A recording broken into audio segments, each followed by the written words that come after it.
네, 오늘 함께 나누실 하나님의 말씀은 사무엘상 8장 말씀입니다. 사무엘상 8장 1절에서 22절까지 말씀입니다.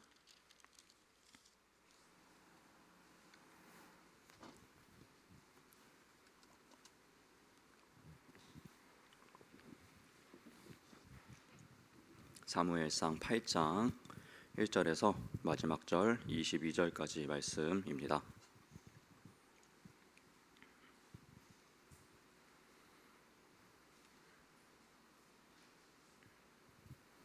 네, 사무엘상 8장 말씀이고요. 다 찾으신 줄 알고 저와 여러분 한 절씩 교독하면서 말씀 보도록 하겠습니다.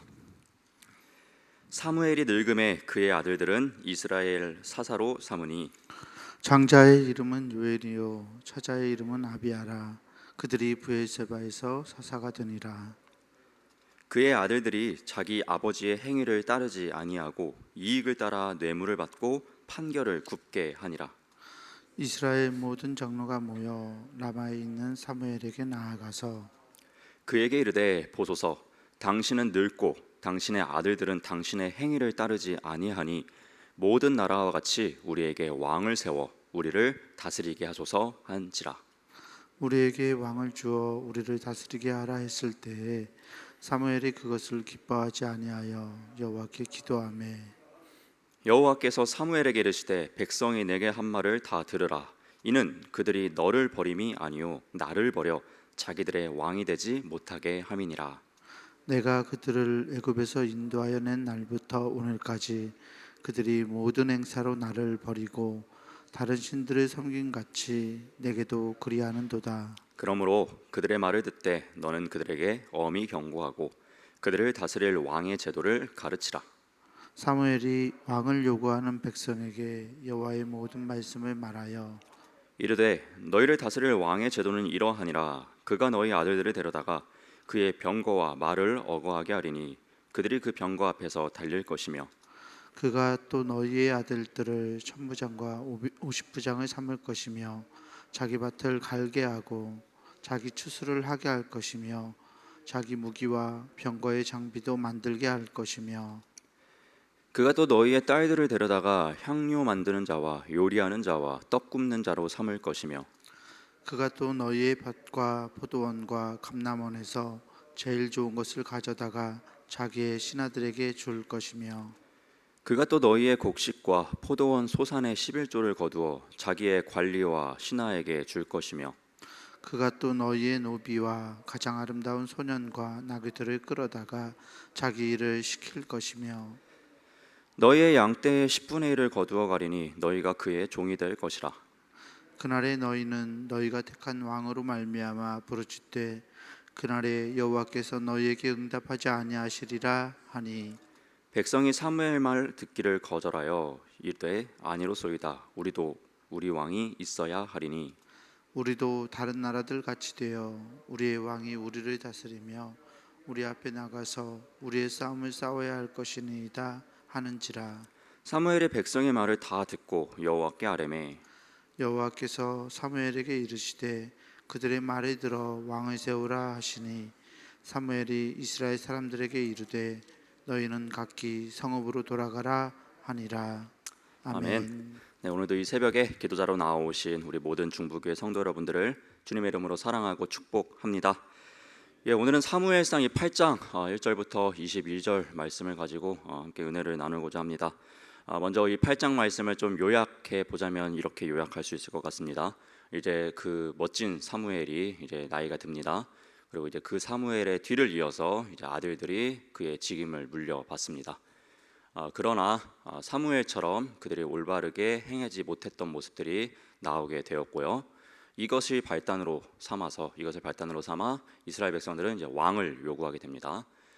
사무엘은 좀 기분 나빠합니다. 그러나 하나님께 아뢰고 하나님께서는 세우라고 그들의 또 그런 고집이라고 할까요? 그들의 부탁과 소원들을 허락하십니다. 그래서 이제 왕의 제도들을 이야기하고 결국에는 또 하나님 한 번 더 세우라, 그들 뜻대로 해주라 라고 말씀하시면서 이 8장 말씀이 맞춰지고 있습니다. 1절과 2절 말씀을 좀 다시 한번 보려고 하는데요. 1절과 2절 말씀을 제가 읽어보도록 하겠습니다. 사무엘이 늙음에 그의 아들들을 이스라엘 사사로 삼으니 장자의 이름은 요엘이요 차자의 이름은 아비야라. 그들이 브엘세바에서 사사가 되니라. 이 이름만 보더라도 사무엘에 큰 기대가 들어있음을 알 수가 있습니다. 먼저 아들 요엘의 이름의 뜻은요, 여호와는 하나님이시다라는 그 이름의 뜻을 가지고 있습니다. 그리고 또 한 명의 아들 아비야는요, 여호와는 내 아버지이시다라는 그러한 뜻을 가지고 있습니다. 하나님께로 향하는 그러한 멋진 신앙의 고백의 이름이 그들을 대표하고 있습니다. 그러나 여러분도 보셨다시피 그들은 그들의 이름대로의 그 삶을 살아내지 못합니다. 안타깝게 됩니다. 이들은요 그 아버지 사무엘의 신앙을 따라가지 못하는데요. 3절 말씀도 한번 다시 보면요, 그의 아들들이 자기 아버지의 행위를 따르지 아니하고 이익을 따라 뇌물을 받고 판결을 굽게 하니라 라고 이야기를 합니다. 이 대목에서 참 신기한 점을 발견합니다. 여러분 앞서 이야기 나눴었던 이 엘리 제사장의 아들들 홈니와 비느하스, 그들 사이에서 성장했던 사람이 사무엘입니다. 그러니까 신앙적으로 어떻게 보면 덕이 되지 않고 신앙적으로 어떻게 보면 플러스 요인이 없을 것 같은 상황에서 자랐던 사무엘은요, 그 상황에 어떠한 것도 영향을 받지 아니하고 하나님의 멋진 종으로 세워집니다. 그럼 때 반면에 사무엘의 아들들은 어떤 환경에서 자라납니까? 이스라엘의 최고의 선지자 중에 한 명이라고 하는 사무엘의 아래에서 엄청나게 좋은 신앙의 환경에서 플러스만 될 것 같은 신앙의 환경에서 자라납니다. 그런데요, 그들의 아들들은요, 그러한 영향에서도 불구하고 올바른 아들들로 세워지지 못했다라는 것이죠. 누가 보더라도 좋은 신앙의 환경에서만 자라야 잘 성장할 것 같은데 사무엘상에서는 정반대의 결과가 일어났다라는 것이죠. 그렇다면 이 차이가 어떠한 이유에서 우리가 이 차이가 있다고를 발견할 수 있을까요? 그것은 앞장 그 사무엘상 2장 21절 말씀을 보게 되면은 그 답을 얻을 수 있는데요. 2장 21절 마지막 절에 사무엘은 이렇게 성장했다라고 이야기를 하고 있습니다. 사무엘은 여호와 앞에서 자라니라. 아멘. 여러분 사무엘은 여호와 앞에서 자랐다고 이야기를 해주고 있습니다. 신앙의 환경 좋지 않았습니다. 그에게 플러스 요인 될 것 같지 않았습니다. 그러나 여호와께서 책임지시고 그의 부모가 여호와께 맡겨드리니까요, 하나님이 그를 자라게 하셨어요. 그러니까요 상황이 어떠하든지 간에요 사무엘은요 아주 멋지게 성장할 수 있었다라는 것이죠. 그렇다면 반대로 우리가 이해해 볼 수 있겠죠. 신앙적 환경이 좋았음에도 불구하고 사무엘의 아들들이 그의 아버지처럼 살아내지 못했다라는 것은요, 아무리 좋은 환경에 있었어도 여호와께 온전히 맡겨지지 못했고 온전히 하나님께서 그들을 책임져 주지 못하는 그들의 삶이었다는 것을 우리는 또한 발견해 볼 수 있겠습니다. 우리는 이 모습을 통해서 또한 우리의 생각을 좀 바꿔볼 필요 또한 있습니다. 우리의 소중한 자녀들, 그리고 또한 우리가 이끌어 나가고 있는 그 다음 세대들, 교육하고 있는 이 다음 세대들을 과연 어떻게 양육하는 것이, 어떠한 길로 인도하는 것이 가장 좋은 길인지를 제시해 주고 있는 것만 같습니다. 엄청나게 좋은 환경에서 자라게 하는 것, 물론 그것도 좋겠습니다. 그러나 그 무엇보다도 가장 중요한 것은 하나님께 맡겨진 자녀들이 될 수 있도록, 하나님께 맡겨진 다음 세대들이 될 수 있도록 우리가 인도해 주고 또한 그렇게 기도해 주는 것이 더욱더 선행적으로 갖추어져야 될 줄로 믿습니다.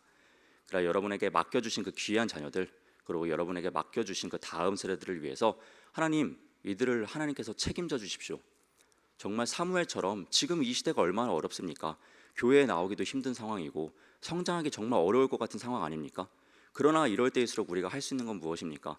이럴 때일수록 환경은 좋지 않지만 하나님께 맡겨져서 하나님이 책임져 주셔서 하나님의 말씀대로 하나님의 인도하신 가운데 성장할 수 있는, 그것을 우리가 또한 볼 수 있는 기회가 아니겠습니까? 이러한 어려운 환경일수록 우리가 낙심하지 아니하고 그러니 하나님께서 인도하여 주십시오라는 그 기도가 우리 가운데 빠지지 않고 이루어질 수 있기를 주님의 이름으로 부탁드립니다. 결국에 이러한 발단이 이루어져 가지고요, 백성들은 이제 하나둘씩 이야기하기 시작합니다. 이제 이러한 자들이 아니라 우리도 다른 나라들처럼 왕을 세워주십시오라고 이야기를 합니다. 그게 이제 본문 5절과 또한 19절 말씀에 나오고 있는데요. 제가 일단 본문 5절 말씀을 한번 보도록 하겠습니다. 이제 사무엘에게 백성들이 이야기합니다. 그에게 이르되 보소서, 당신은 늙고 당신의 아들들은 당신의 행위를 따르지 아니하니 모든 나라와 같이 우리에게 왕을 세워 우리를 다스리게 하소서 한지라. 모든 나라와 같이 우리에게도 왕을 세워 우리를 다스리게 해주십시오라고 이야기를 합니다. 또한 19절과 20절 말씀에서도 이렇게 이야기를 합니다.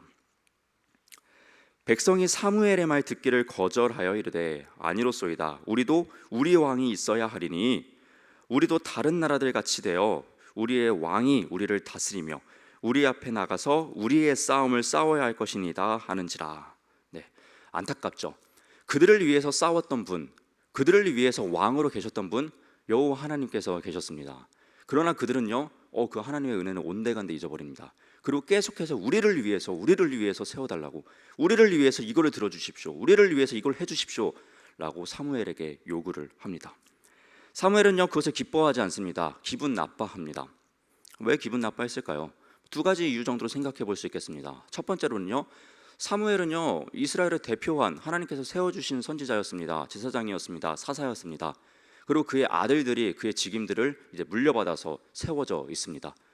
그런데 그들은 마다하고 그들 싫습니다. 그들은 별로입니다. 왕을 세워주십시오라고 이야기하니 인간적으로 볼 때 사무엘은요 그닥 기분이 좋지 않았을 것입니다. 제가 중고등부 전도사로 있는데 지금 김호성 전도사님 마음에 들지 않습니다. 다른 전도사님 세워주십시오 라고 이야기하면 아무리 제가 능력이 부족하다 할지라도 그것을 기분 좋아할 만한 사람은 아무도 없겠죠.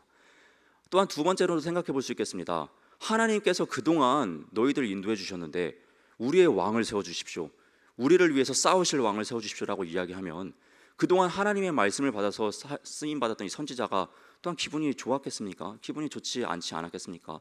그동안 하나님께서 내가 늙을 때까지, 나 사무엘에 늙을 때까지 하나님께서 이렇게 인도하여 주셨는데, 임마누엘 해주셨는데 또한 다른 왕을 요구한다니 기분이 좋지 않았을 것입니다. 그러나 하나님께서는요 사무엘에게 이렇게 말씀을 하십니다. 7절 말씀을 다시 한번 보도록 하겠습니다. 여호와께서 사무엘에게 이르시되 백성이 내게 한 말을 다 들으라. 이는 그들이 너를 버린 거 아니다. 그래, 너 싫어서 그런 거 아니다. 너 버린 거 아니다.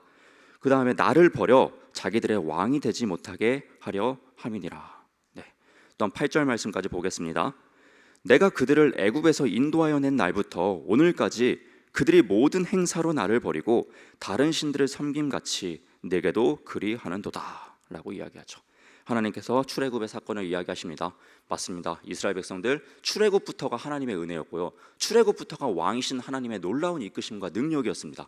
그러나 그때는 잠깐의 그 은혜를 느끼고 그들은 계속해서 광야에서 원망하고 다시 애굽으로 돌아가겠습니다라고 이야기하고요, 계속해서 하나님을 원망하는 말들을 하게 됩니다. 지금도 마찬가지로 그들을 인도하여 내셨던, 그들을 위해서 싸워주셨던 그 하나님 은혜, 에베네셀에서 승리케 하신 하나님의 은혜는 온데간데 또한 다 사라지고 다시금 우리를 위해서 우리의 만족, 우리의 입맛에 맞는 그 왕을 세워달라고 요구를 하게 되는 것이죠. 그래서 하나님은 그래, 그렇게 해줘라 라고 이야기를 합니다.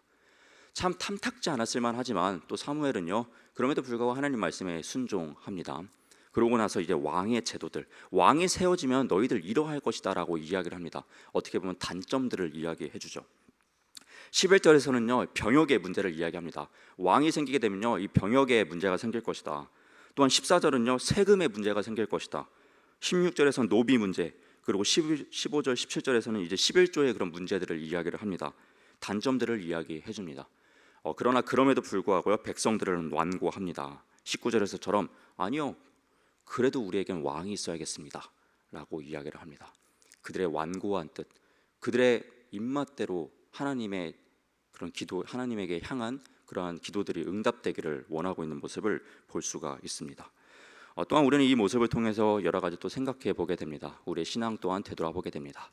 우리가 하나님께 요구하고 있는 것, 즉 우리가 하나님께 기도하고 있는 것은 무엇을 향해서 가고 있는가, 이 부분도 생각해 보게 되죠. 과연 우리도 이스라엘 백성들처럼 아니요 하나님 이렇게 돼야 됩니다, 아니요 하나님 이렇게 응답해 주세요, 이렇게 고집하지 않더라도 우리의 것만을 바라보면서 하나님 이렇게 인도하여 주십시오, 하나님 저렇게 인도하여 주십시오 하면서 하나님의 은혜는 온데간데 없이 나의 만족과 유익을 위해서 때로는 기도하고 있진 않은지, 우리의 기도 가운데 그러한 것들이 조금이라도 들어가 있진 않은지 돌아볼 수 있는 이런 귀한 새벽의 기도 시간이 될 수 있기를 주님의 이름으로 부탁드립니다. 오늘도 예배자로 나오신 여러분들을 다시 한번 사랑하고 축복합니다. 기도하겠습니다. 사랑의 하나님 감사드립니다. 오늘도 이 귀한 새벽을 깨워주셔서 또 하나님 존전에 나와 또한 온라인으로 이렇게 함께 예배하게 하여 주신 은혜에 감사를 드립니다. 하나님 이 8장의 말씀을 나누었습니다. 하나님께 붙들려 성장하는 것이 최고의 성장임을 우리가 생각해 보게 됩니다. 우리의 모든 귀한 자녀들 그리고 다음 세대들 하나님께서 붙잡아 주셔서 하나님의 이끌림으로 귀하게 성장할 수 있도록 은혜와 긍휼을 베풀어 주시옵소서. 환경이 아무리 좋지 않아도 그것을 탓하지 아니하고 온전히 하나님께 맡겨지면 승리하는 신앙인이 된다는 그 믿음 하나 가지고 우리가 포기하지 않고 중보의 역할을 감당케 하여 주시옵소서. 또한 하나님 기도합니다. 우리가 이스라엘 백성들처럼 우리가 우리의 만족과 유익만을 위해서 하나님께 고집적으로 아집을 피우면서 요구하고 있지는 않은지 기도하고 있지는 않은지 되돌아볼 수 있는 은혜를 허락하여 주시옵소서. 혹여나 우리의 기도 가운데 그러한 욕심적인 기도가 있다면 그것들 과감하게 내려놓게 하여 주시옵고 오직 하나님의 은혜 가운데서 하나님의 그 선하신 뜻이 이루어지기 위해서 그의 나라와 그의 뜻을 위하여서 기도할 수 있는 참된 그리스도인들이 될 수 있도록 우리의 기도 가운데도 함께하여 주시옵소서. 우리의 이 새벽의 모임 가운데의 이 기도가 하나님께서 기뻐 받으신 기도가 되길 간절히 소망하며 이 모든 기도 예수님의 이름으로 기도드렸습니다. 아멘. 하늘에 계신 우리의 아버지여, 이름이 거룩히 여김을 받으시오며 나라가 임하시오며 뜻이 하늘에서 이루어진 것 같이 땅에서도 이루어지이다. 오늘 우리에게 일용할 양식을 주시옵고 우리가 우리에게 죄 지은 자를 사하여 준 것 같이 우리의 죄를 사하여 주시옵고 우리를 시험에 들게 하지 마시옵고 다만 악에서 구하시옵소서. 나라와 권세와 영광이 아버지께 영원히 있사옵나이다. 아멘. 감사드립니다.